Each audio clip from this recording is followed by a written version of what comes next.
The Why Me Project, an exclusive presentation of Faith Strong Today. Over the last 300 episodes, Holly, we have talked about a plethora of different topics. And whether it's trafficking or anxiety or suicide or jail or music or depression, we kind of just run the gamut of people who are sharing their incredible testimonies. Yeah, which I love because no two journey is the same. And it doesn't matter what you're going through. There's going to be somebody who had like a similar kind of situation. But yeah, even in that, it's different. But our hope can all remain the same. I'm glad you mentioned the word journey, because I do love that we get to journey through people's lives. And this week is Lucia Williams. How are you? I am doing good. Thank you. Thanks for having me. It's good to have you here. Yeah, we were pretty pumped that you said yes. Although we say that to everybody, because I think Holly and I are kind of shocked, even after all these years, that people are still like, yeah, we talked to you. Oh, definitely. I'll definitely do it again and again. Well, give it 1/2 hour and we will see how that goes. We like to ask the skill testing question because we never know where it's going to go. And that is, who are you and where did you come from? I came well, the first thing that came to mind, I should not be said. All right. My name is Lucia. I am me. I always say I'm 5 foot tall, but I'm married. I'm a wife. I'm a health professional. I love music. I always say that people get tired of it, but I really, really do love music. I have music in my head all the time. I was born in West Africa, Sierra Leone, and to a dad who was also Sierra Leonean and a mother who is from Zimbabwe. Amazing. What brought you to Canada? Yeah. Oh, this is another journey. Let's start at the very beginning then. So at 18, my dad said, I think it's time, maybe let's send you off. There was a choice of whether I would stay or go off, depending on what I wanted to do for school. So basically at 18, I journeyed to the United States of America. And I went to school in Minnesota. So I started in Minnesota pretty much. And then by the time I was done, started working, etc., as a dietitian.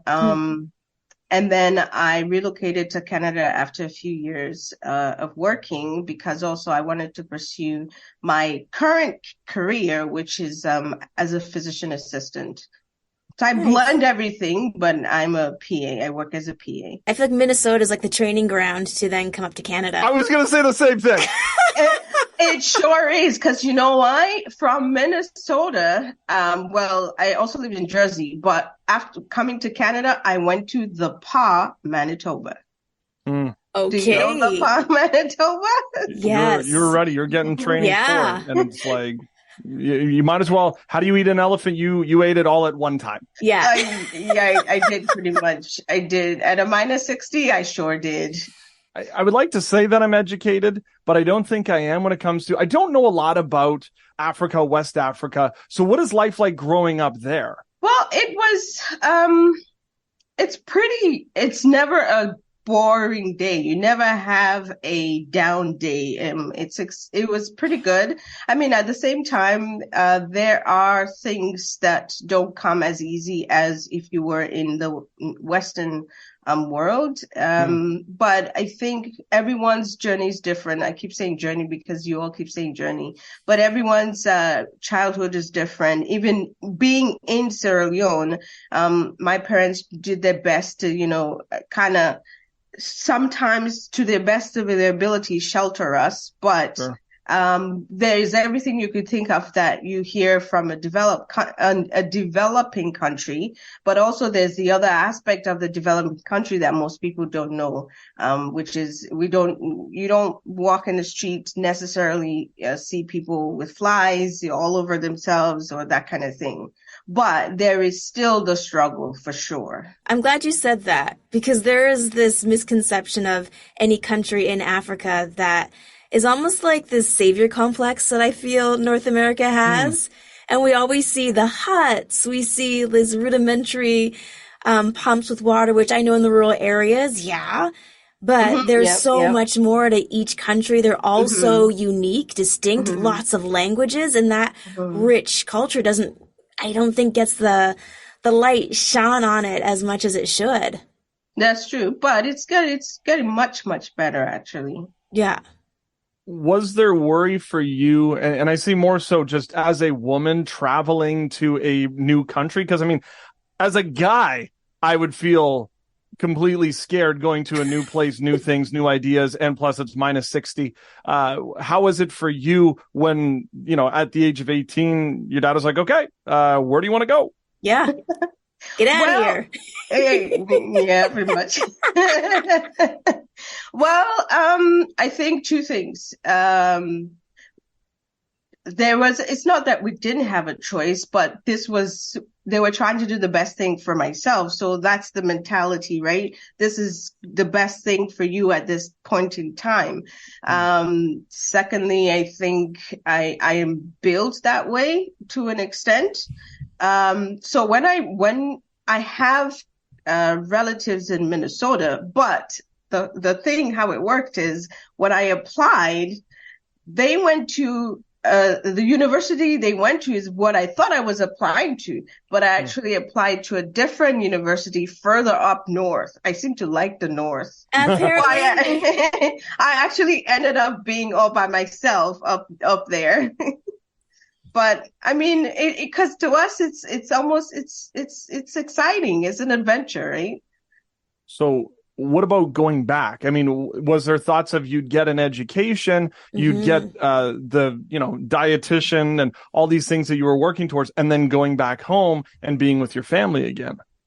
So I think a lot of us immigrants, when we do travel out, that is the dream, to always go back. For some people, one thing or the other, life happens. That's the thing. Life happens. And then I'm married. I'm married to a Sierra Leonean, actually. We met here coincidentally, but people get married, they build a life. Then it's like you're in two worlds. You have one foot in one place and another. But my brother actually also eventually followed me like a year or so. And he went to university in Minnesota. But then at the end, he's like, nope, I'm going back. I'm not staying. I pursued further education, so I ended up staying much longer. And as I continued to pursue, now I'm married. But he like, nope. He said, I'm going back. I don't want to. He's reasoning, which is valid. He wanted to have his own. He's more of an entrepreneur, so he wanted to do that. So he went back. I want to talk about our miracle baby and part of the reason why we're having the conversation today. But you said life happens and there's the hopes and dreams. We all wanted the air quote American dream, married, 2.2 kids, the white picket fence.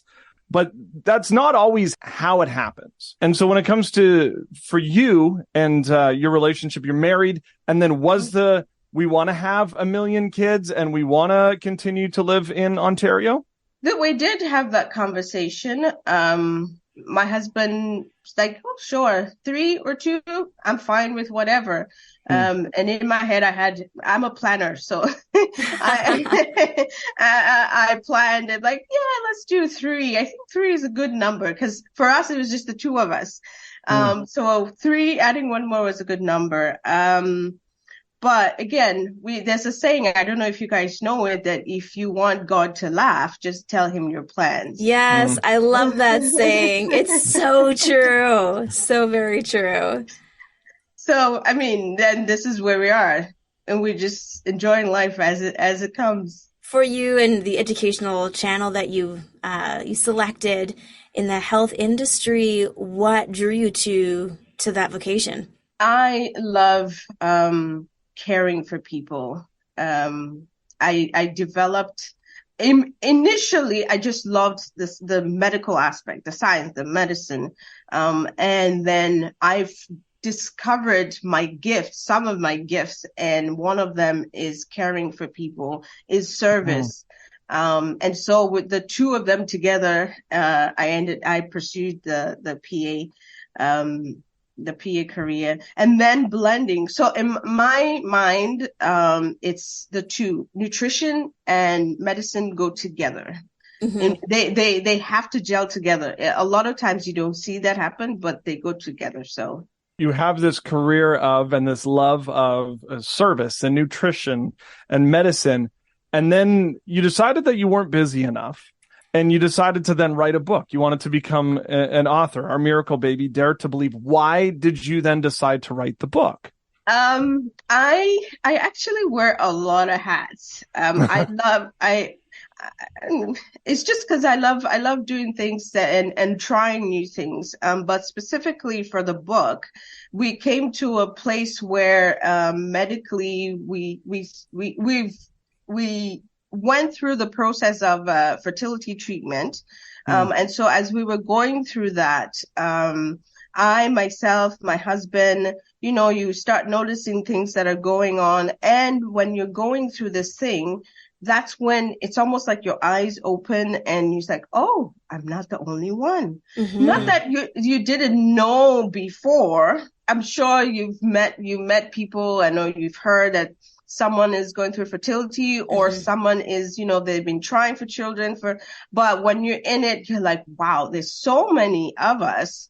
And I wanted to just encourage people, because in that, one of my, I would say God-given gifts, is, I didn't put a word to it, but nowadays they call intuition or emotional intelligence. Like I think that's what makes me a caregiver, is I could sense what's happening to someone, how they're feeling, and you could see people are losing hope. So this book came off of a dream. So I thought about a lady that I kind of know, and I had a dream about her, and she had kids in the dream.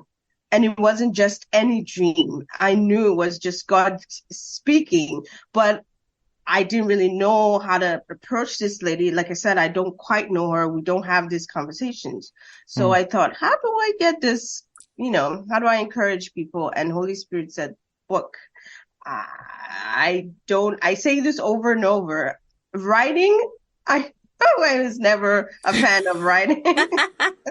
So this is why it's God. It's not me. Yeah. I could do other things, but it wasn't writing. So that's how the book came along.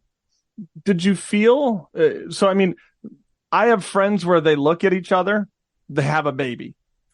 And yes, it's that easy. I know. It's too. Like, guys, close your eyes. At what point did you feel as though, okay, we've tried, we've exhausted all the natural options.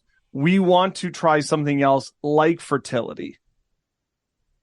It was two things. I think, as a medical professional, the PA, I see women. I take care of pregnant women. I take care of newborns, infants. Like I see them a lot.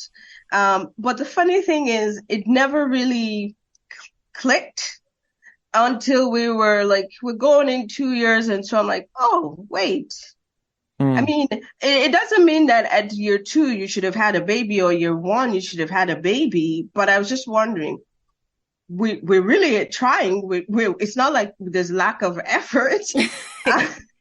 And so, then it dawned on me, like, there might be something medical going on. And obviously this is the part of the book really where, I write about encouragement, but also just being aware that there could be medical conditions going on that are fixable, in as much as we stand in faith. So, this is where we got to the part where, let's make sure, let's do the checkup and make sure everything is okay.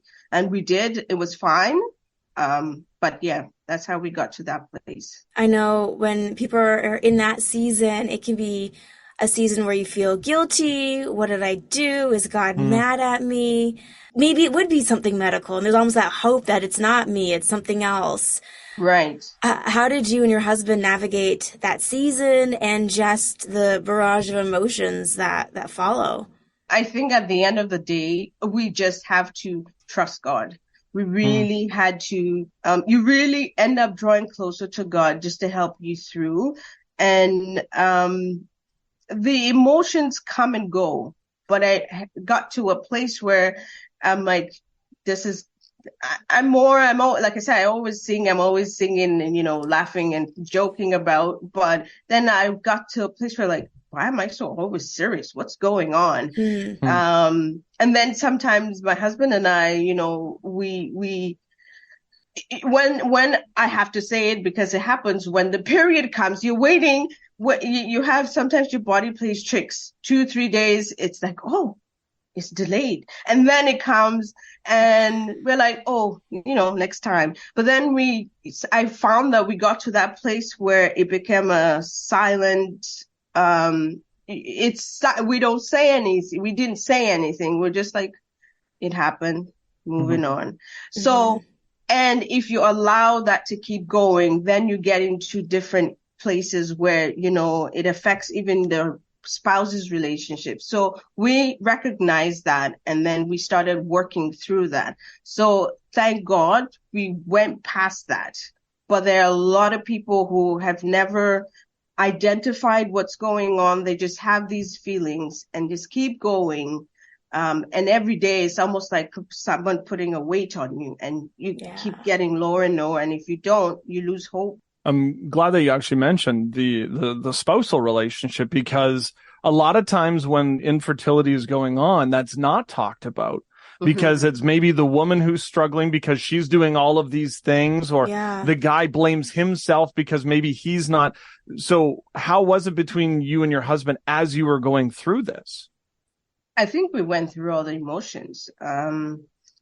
I think also our personality has never been where we dwell on things for too long, but we still had it where I'm sure way at the beginning, he mentioned, like, I don't know, is it me? And then I would think, is it me? But we also got the reassurance when we went through fertility and did all these tests, everything was fine. So we're like, well, it's fine. So let's just trust God. And there are people who there might be things going on that then they have to work through. But yeah, it can put a strain. But we kind of check in every so often, just so we don't get in that rut. When it comes to, and I mean, you've talked about the faith side of things. When was faith a part of, did you always have a faith growing up, or was it something that had happened as you got older? I grew up in a Christian home, so there was an element of faith. My mother was a champion of it, and we as a family have gone through so many things where God has taken us through. We've seen miracles happen. We've gone through so many struggles. We've had really lows, and we've had really high highs. So I think as a result, we've seen the hand of God in our lives, that we have faith. But everyone comes through a point where you have to decide, probably as an adult or maybe a younger adult or a teenager, you then you come to that place where you question your faith. So I got to that place where I question, is my faith just based on what my parents have taught me, or do I really believe whatever they taught me? And so I went through that walk, and that built my faith. And so my rock is unshakable by his grace. So I want to then, as you write this book, how important is it for you to mention the spiritual side of things and the journey that you're walking in? Because most people would go through it like, oh, this had happened, but it's important, or the importance of you mentioning your relationship with God in your book. life is spiritual. Everything starts and ends in the spirit realm. I know we go around life. A lot of times you don't really think about it because, natural, but life is spiritual. I've come to that place where I understand that. And in my walk and my struggles and my gains, my victories, I understand, or I don't think you can ever understand God, but you'll never understand God. But I'm closer to him to realize that I can't do anything or be anything without him. Yeah. And so no matter what it is, what I do, he's always in there. And I put that in the book. But I also made it clear that I'm not just talking about faith. If you are not a Christian, you can also read the book. But I wanted to make it clear that honestly, if you're not, it's worth a try, because what you can do with him by your side is so much more when you are by yourself. And sometimes the struggles that we go through, it's a journey, but when you go past that waiting stage, or even through that journey, you start realizing like, oh, there was a purpose in this. Oh, there was a reason why this happened. Yeah. And then you realize just how good God is. So I wanted to put that there in the book so people know just how good God is. You talk about how your family's had faith and you've had really high highs, really low lows. At any point during that cycle, were there moments or a moment that stands out to you as a why me moment? Oh, yes. Many. Yeah. I have several conversations with God. Sometimes I'm like, well, you created me this way, so. But this is very true. And my why me, I mentioned that really. Everyone's why me is different, right? Everyone's why me is different. My why me came about. There was an actual incident that happened. Like I said, I see patients, I see pregnant ladies, even during the pandemic, patients that I saw, they've had 3 kids because there was nothing else to do. So we're all lockdown. Exactly. So if you can imagine, and I'm going through like, oh, okay, but I never connected to say, oh, why are they going through this and I'm not able to. That wasn't my why me. My why me was, I've done everything I think I could do. So what is it that I have not done?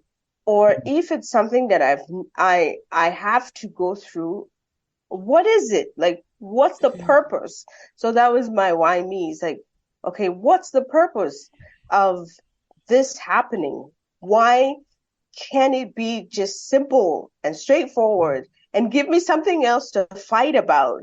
And by fighting about, I mean, like, as a warfare prayer and all, give me something else for me to be purposeful in. Why is it's this one?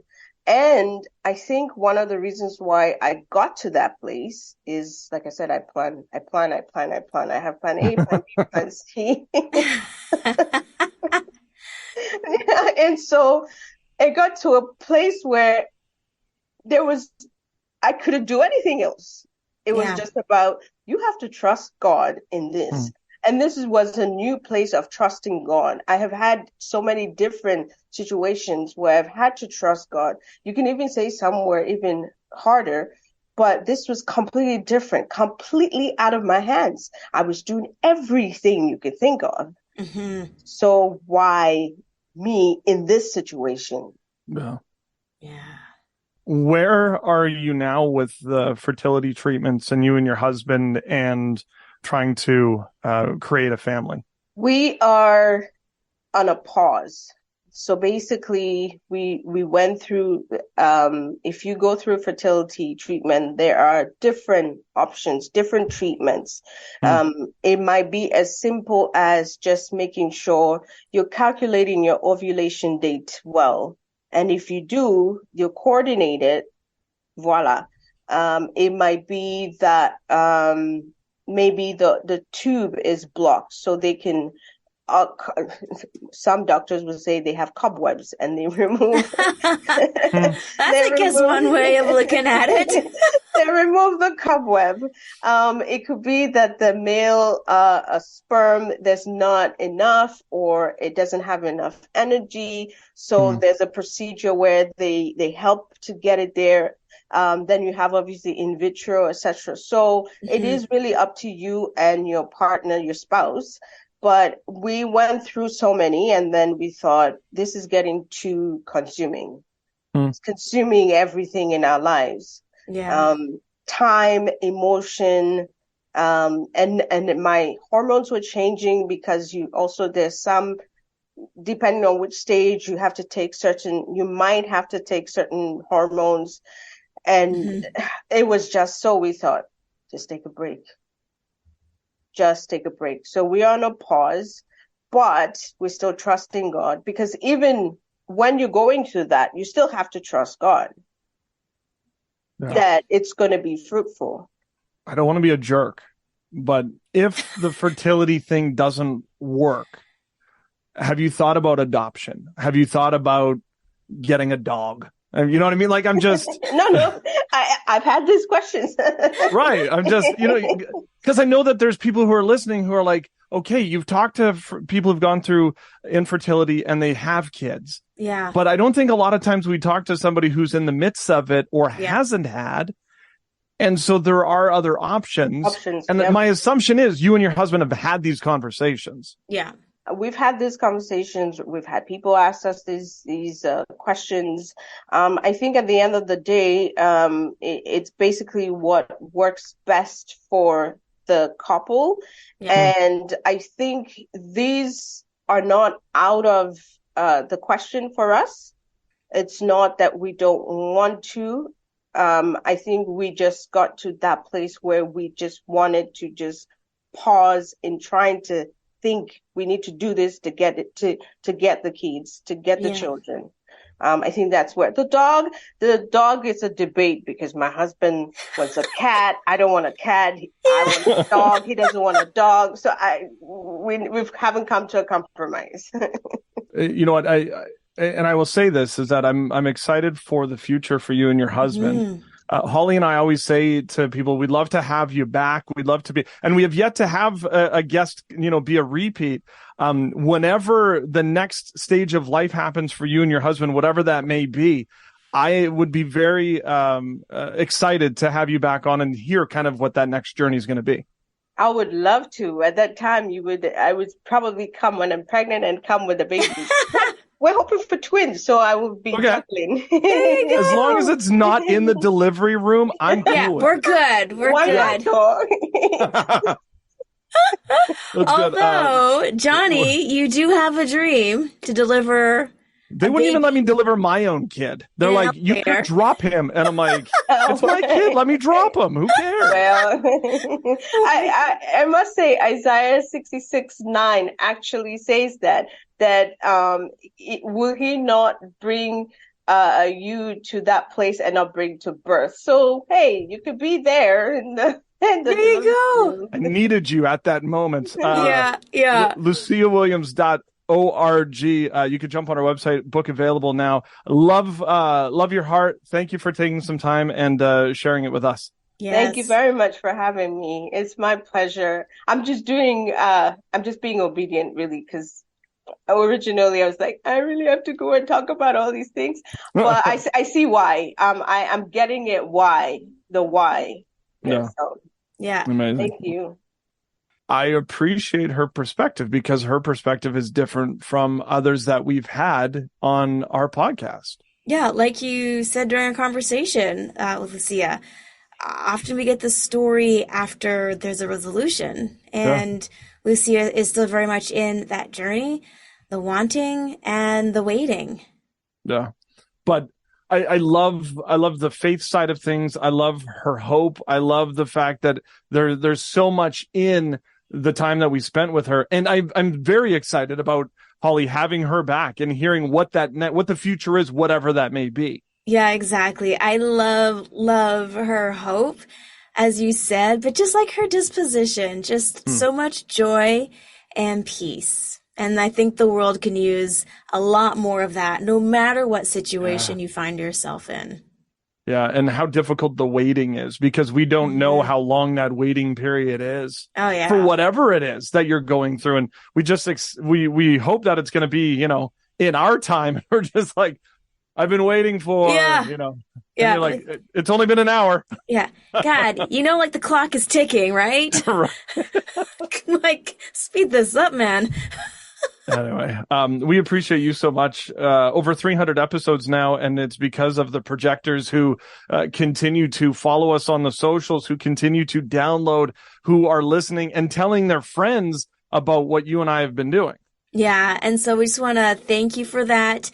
Please don't forget to subscribe, to like, to rate, review. All of that helps us, especially as we try to hopefully share these stories that we have been so blessed and privileged to be caretakers and stewards of through the podcast. And so we want more to hear them, and we want more people to be encouraged. So please spread the word. Help us out.